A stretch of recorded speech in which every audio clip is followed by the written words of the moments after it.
Trailblazer series for the day. Are you having a good time so far? Still good? All the energy. It's a beautiful weekend. Okay, so actually for the next presentation, we have Sean Eve here. So a little bit about who this is. Sean Eve, is a writer and activist and socially engaged artist, currently serving as a clinical associate professor at NYU's Liberal Studies, and also the creative director of Global Media Lab and co-founder, of the Citizen Journalism Project. Sean's creative work spans multiple mediums, including plays like Paint, American Heart, and his most recent production, Bedside Manners, which was featured in the International Human Rights Winterfest. In film, he's co-produced Shiva Baby and is currently working on Justice, a documentary about Justice Roe Williams.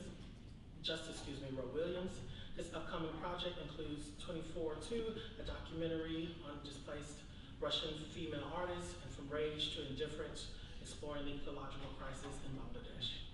In addition to his creative production, Sean has published numerous essays on topics such as indigenous cultural practices in education and the renovation of cultural archetypes. His work emphasizes the intersection of art, activism, and global pedagogy. All right, so please give it up for Sean.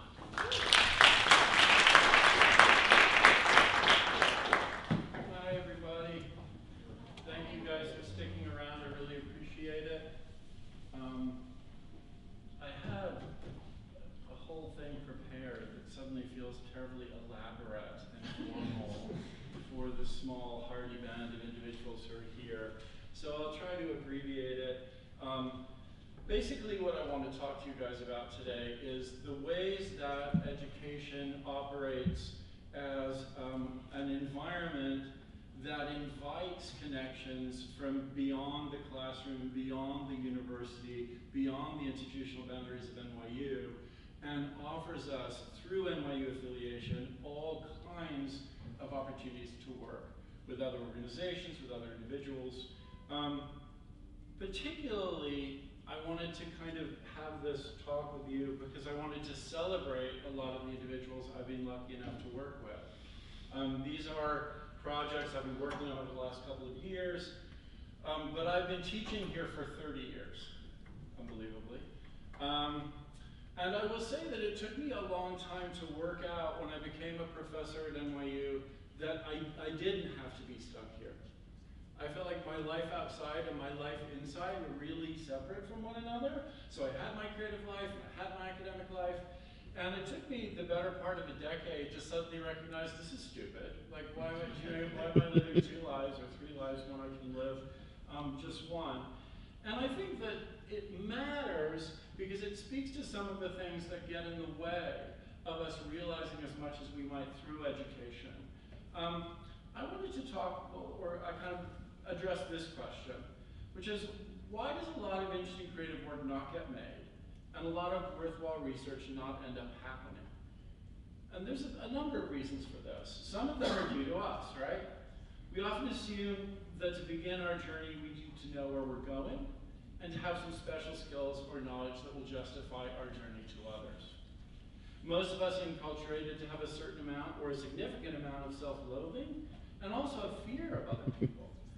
And finally, our celebration of individualism means we tend to forget the most important things that we do usually involve other folks, right? You don't need to start something from scratch, or to begin a movement, you can join one.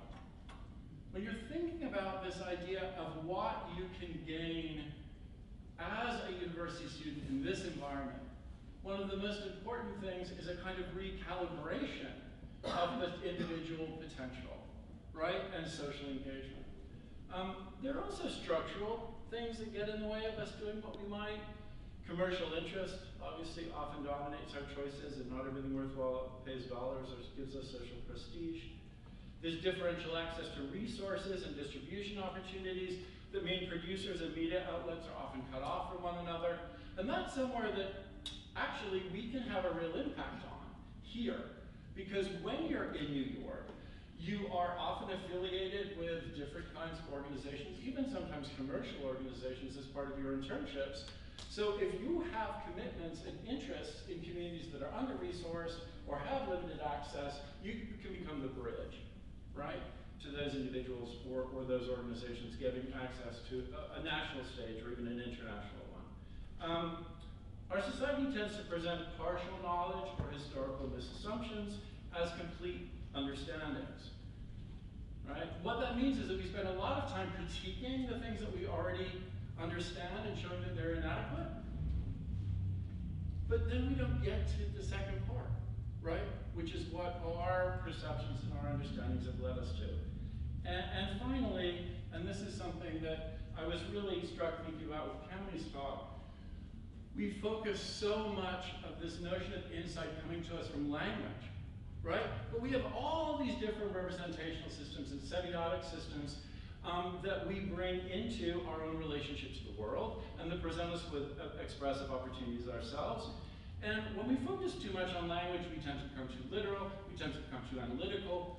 And one of the things that I do as an educator, because I have people make all kinds of work and go out in the world and engage the environment in a bunch of different ways, is actually try to push you away from logic, away from a conscious set of activities that you understand in terms of intent, and instead ask you to explore, in a certain sense, where your subconscious might take you. So, I think what I'll do, just because as I said, there isn't that much time today, is I want to kind of go directly to some projects. Hold on, I don't know why the trailer is there. Well, I guess we'll start with this. This is a trailer for a film I just made with Anna Filonenko. Первые месяцы после 24 февраля я очень плохо It's about помню. 4 female Russian artists who were displaced by the conflict in Ukraine. Конечно, арт-мир начал реагировать, то есть посты художников на черном фоне, но потом все это как-то сошло на нет, потому что все поняли, что эти слова никому не помогут и, к сожалению, ничего не могут здесь решить. Что делать и как переживать состояние, когда твоя мать предала тебя?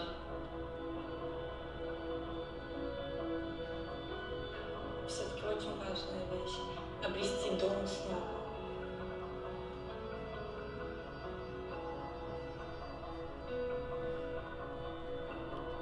Я бы хотела надеяться на второй шанс, на новую жизнь, на какой-то свет в конце тоннеля.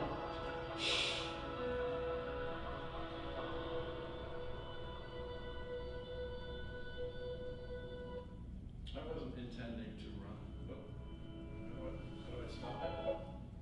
I just turned it off.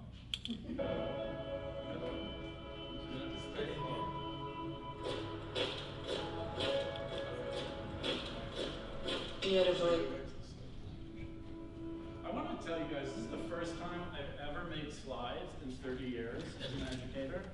So I have no goddamn idea what I'm doing when it comes to this. So thank you. I made these for you because I thought it would be helpful, because I thought we were in a large room and I was expecting sort of an enormous audience that would be very far away. I'll talk about the film and then we'll get back to what I thought would happen first. So Anna Filonenko, who I made the film with, is an NYU alumni. But I actually met her because I did an Indigenous art colloquium at NYU a few years ago, and she was introduced to me through a former student. And the origin of this film is actually rather interesting. So we were making a film about an Indigenous artist who did murals in Yakutia, in eastern Siberia. And it was a beautiful film.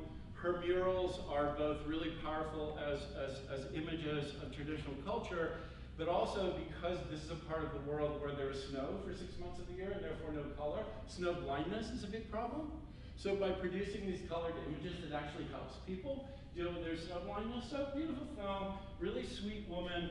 Unfortunately, the war with Ukraine happened, and one of the first things that happened in that case was that in Yakutia, they decided to call up a lot of the men there, right? There was this involuntary call to be part of the military.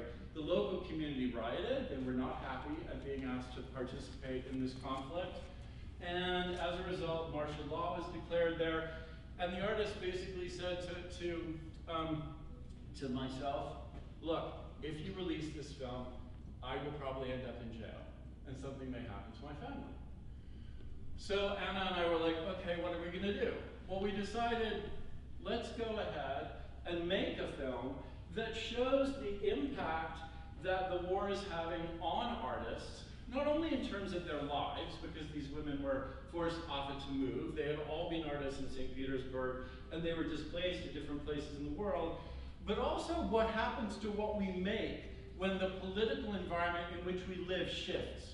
Does that make sense to you guys? That the interpretation all of a sudden starts to change, and we can't really control that.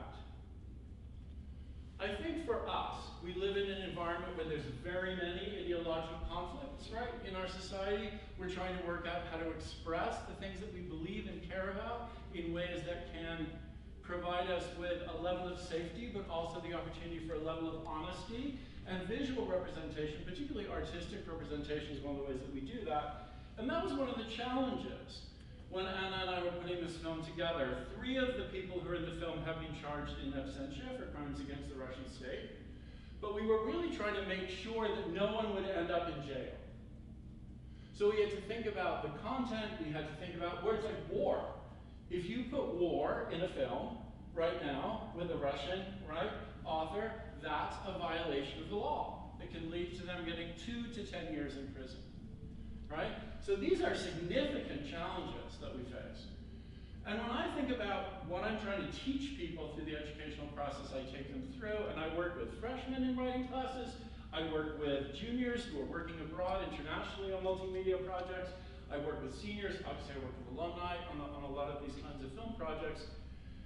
We're often trying to understand how do we communicate in an increasingly fraught and authoritarian environment, right? I want everyone in this room to be able to say what you want to say, to be able to manifest the emotional conditions, your relationship to the world in ways that are meaningful to you and that are going to connect to others.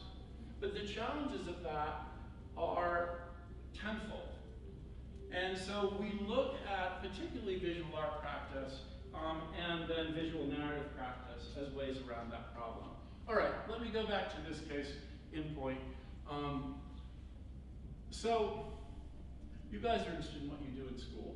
You're interested in what it's going to be like for you next year. This project was done by Lisa Popova. She was a freshman in LS at NYU this last year. This image was shown on a billboard in Times Square on the 24th of February in honor of the invasion. She's a Ukrainian. And she's an example of someone bringing the challenges of her life into the classroom and actually having a much more powerful and effective educational and emotional experience as a result. What she decided to do was she had a lot of friends who were also refugees from Ukraine who were living in New York. Many of these people felt incredibly guilty about being in New York when their country's under attack. And she's like, what can I do? What can I do to make a difference? So she did interviews with all these individuals, and she made a rather beautiful film out of it. She did a photography series with a young friend of hers, actually someone who's 17 years old, Diana Marenkova, and then we got some funding to do a Times Square billboard project where these people could be shown. Now, again, we get into challenges. A lot of the commercial interests in Times Square don't want to put up an image, right, on the anniversary of the invasion that's political in nature. So we had to work out how do we do something which is both suggestive or indicative of what she wanted to express, and at the same time can pass the censorship rules of the companies that are involved. I mentioned Lisa because she did a couple of other projects that I think are really worthwhile in the year that I worked with her. Ukraine has a history, particularly in relationship to the former Soviet Union, of tremendous deprivation. I don't know if many of you know, but in the 20th century, there was a period during the Soviet occupancy where mass starvation went on in the country. And one of the things that came out of that mass starvation was a series of recipes to make something that you could eat that would fill your stomach, but that had no nutritional value because there was nothing available. So how do you use mud and sticks to make a soup, right? So at least when you're starving to death, you don't have the physical pain of that limitation. So she decided to go around and teach these recipes to people. And then she was very interested in the fact that obviously things don't just happen in Ukraine, there are challenges elsewhere, and 1 in 4 children in this city, right, is not in a position where they can escape food insecurity. So she's like, okay, what do I do that's going to link the city and link Ukraine in a way? And what she did, I thought was kind of brilliant. She made a whole bunch of sculptures, a dozen of them actually, which were little cages that were locked, inside of which she put cakes. Really nice looking cakes. And she put them all over the city. So these are examples to me, I think, in the kind of symbolic vocabulary that she's working with, in the emotional content and the physicality of what she was addressing, but also as a series of activities that can give you a feeling for how maybe in my class, you're going to do something very different than you're going to do in Cammie's class, right? In terms of activities, approaches, representational dynamics, even though ultimately we're interested in cultural expression in the same way. Talk about just a couple more projects. So a lot of what I do is called participatory documentary. We make documentaries, and the documentaries involve the local community in different terms. So this documentary, Afro-Argentinian, this is Where Tango Comes From, is being made right now. It's actually in post-production. There are, if you look here, Lena Lasso is there, and this is Hunton Warren. Hunton Warren was a student of mine. She was a junior in GLS. This was her senior project. She's also someone who worked with Global Media Lab in developing this. She was in Buenos Aires. She was experiencing something. She asked to intern with an organization that was working particularly with theater in Buenos Aires, and she ended up being exposed to this particular theater project by an Afro-Argentine group that was talking about visibility. There's a long, large history of Black population and Black significance culturally in Argentina, but it's been largely ignored. And these young women had made a play trying to manifest the significance of Black culture in Argentina, particularly from a female perspective. So she was fascinated by this. She did a little bit of filming, but there were very limited resources. So what we did was we got some funding together for her. She went back to Buenos Aires after she came home. She basically was able to fund a full commercial production of the play. We were able to get another theater in VA where we could film the production without an audience, so we could get really good production values for it. And at the same time, we did shooting in location across the city at sites of significance and in community events that matter. It's also an example, I have a little Osmo 3 up there, of one of the things that we do here, which is that when we engage with communities and we engage in these projects, we're looking at not just providing them with opportunities for distribution and development, but also to fundamentally support documentation directly within the community. And so I've sent these cameras to a bunch of different places in the world now. This is a very small camera, it's inexpensive. If you're in Argentina and you have a large camera, you better have a bodyguard with you, because it's gonna get stolen. And security restrictions are a real challenge, actually, in productions in a lot of cases. This has been a godsend. Let me just say, this is not insignificant what happens. There was a sculpture recently that one of the Black family mothers of the country, it honored her, and that statue was destroyed by someone who was not happy with this element of history and wanted it erased. So a new statue was made, put in its place. The only documentation of that event was done by people from this documentary production team on that camera. All right, so, okay, a little bit further, we'll go along. A lot of what we do involves leveraging all kinds of different organizations. So one of the larger projects I'm working on, the Antis, which is an indigenous matriarch cultural project, involves the Institute of American Indian Arts in Santa Fe. It involves the Santa Fe International Film Festival. It involves my nonprofit, Animated Ecologies. It connects Global Media Lab, finally, to Indigenous Performance Productions, which is one of the largest producers of theater of an indigenous origin in the United States.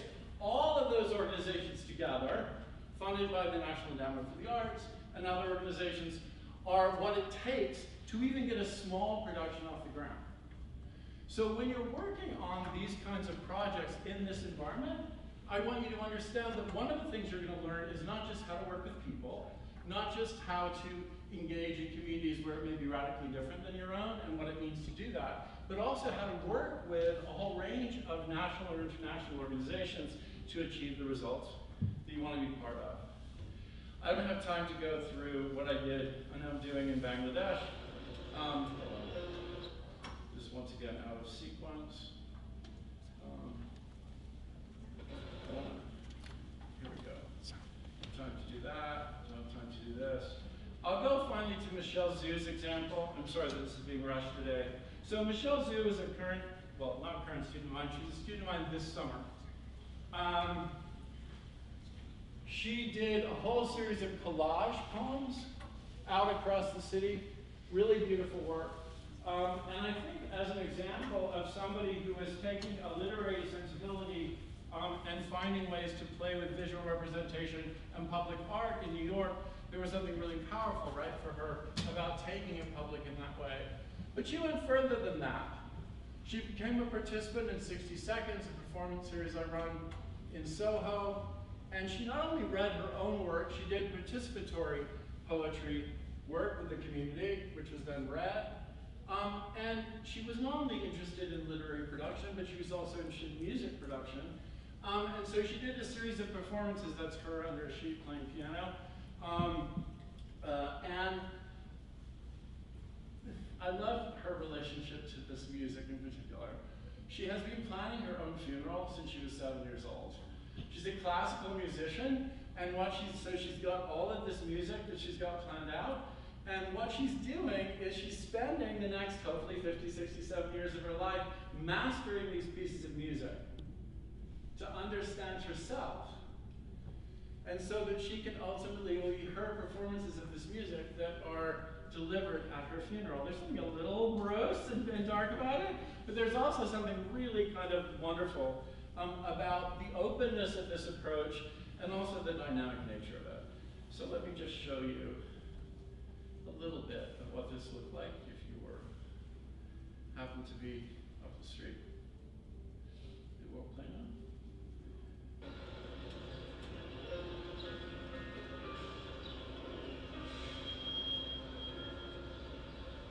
She wanted to be under a sheet so it could remain a private process in public. Oh, it's weird as hell.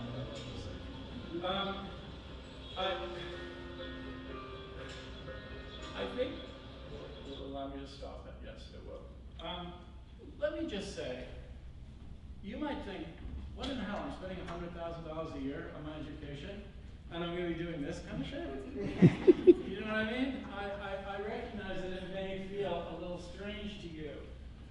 But the fact is that for the most part, right, we have all of these amazing ideas or impulses that we're playing with. Many of them that are contradictory, some of which almost seem irrational to other people. And most of us will live kind of small lives in a way, right?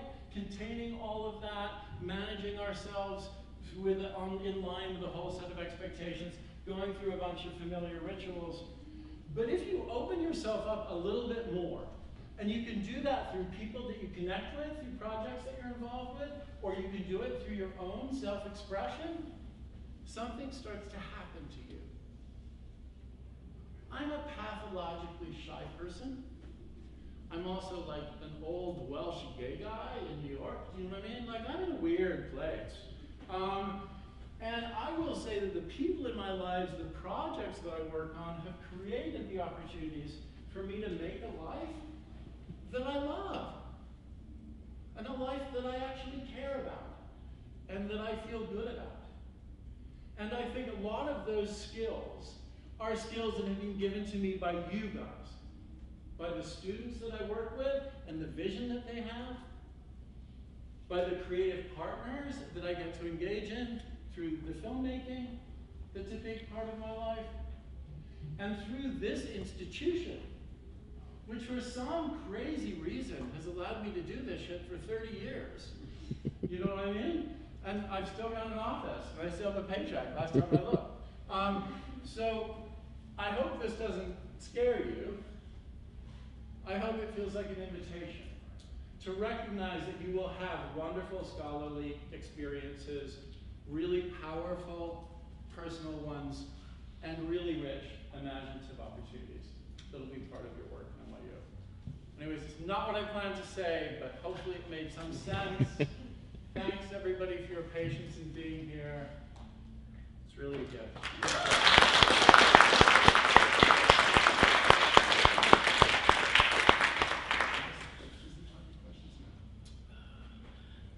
So thank you so much, Sean. We just wrapped up the Trailblazer series. Sean did a fantastic job. So much more to talk about and share. So if you have questions or if you want to connect with Sean after this session, you're more than welcome to do so. He'll be around for some time. Thank you for coming to the series. We actually have the high school programs in this space happening now, probably a minute or so. So if you want to learn a little bit more about that, feel free to stick around. And of course, we have more programming throughout the campus this weekend, all right? Thanks for coming on.